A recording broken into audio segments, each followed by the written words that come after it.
Maire, mes chers collègues, à votre initiative, la ville de Paris a envoyé fin août une délégation des collectivités territoriales françaises en Arménie. J'y ai représenté la présidente de notre groupe, Rachida Dati.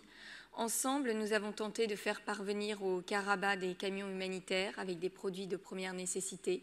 Comme vous l'avez rappelé tout à l'heure, malgré notre démarche apaisée et humanitaire, l'Azerbaïdjan a bloqué nos camions. Pire encore, nous avons été menacés. Alors évidemment, avec Rachida Dati et l'ensemble du groupe Changer Paris, nous voterons votre vœu.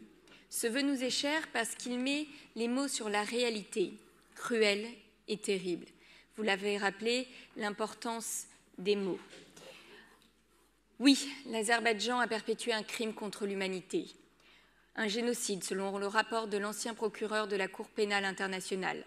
Oui, l'Azerbaïdjan effectue une épuration ethnique et religieuse. 100 ans après le génocide arménien de 1915, Erdogan et Aliyev se vantent de finir le travail. Les Azeris ne se battent pas pour grignoter un territoire, mais pour effacer un peuple de l'histoire et de la superficie de la terre. Sans matières premières, sans puissance militaire, les Arméniens sont condamnés à mort sans notre aide. Ne nous y trompons pas. Après le Haut-Karabakh, transformé en camp de la mort, la prochaine cible, c'est l'Arménie. Rien ne l'empêche, ni le silence complice de la communauté internationale, ni celui de l'Europe, qui a sacrifié le Haut-Karabakh sous l'autel du chauffage central et des accords gaziers.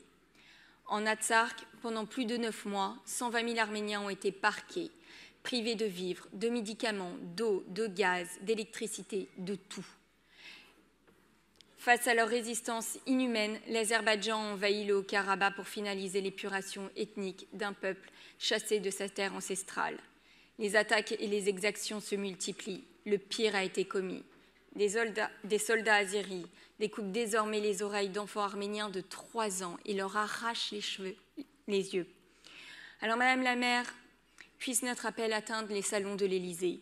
Que fait le président Macron? Son inaction rend la France coupable, complice d'un génocide. Pourquoi aucune résolution n'a été déposée à l'ONU? Pourquoi aucune sanction n'a été prise? Pourquoi ne pas s'être rendu sur place quand le président Mitterrand, malade et en pleine guerre, est lui allé en Bosnie au risque de sa vie? Jusqu'à quand le président Macron fera le choix de la lâcheté? Le président est face au mur de l'histoire.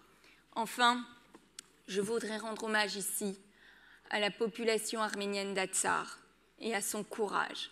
Je le fais en me tournant vers son représentant, son Excellence l'ambassadeur Hovhannes Kevorkian. Cher Hovhannes, chers frères arméniens, non, vous n'êtes pas seuls. Les Français, à la différence de leur président, soutiennent l'Artsakh, soutiennent l'Arménie. Les Français seront témoins et l'histoire jugera. Merci beaucoup.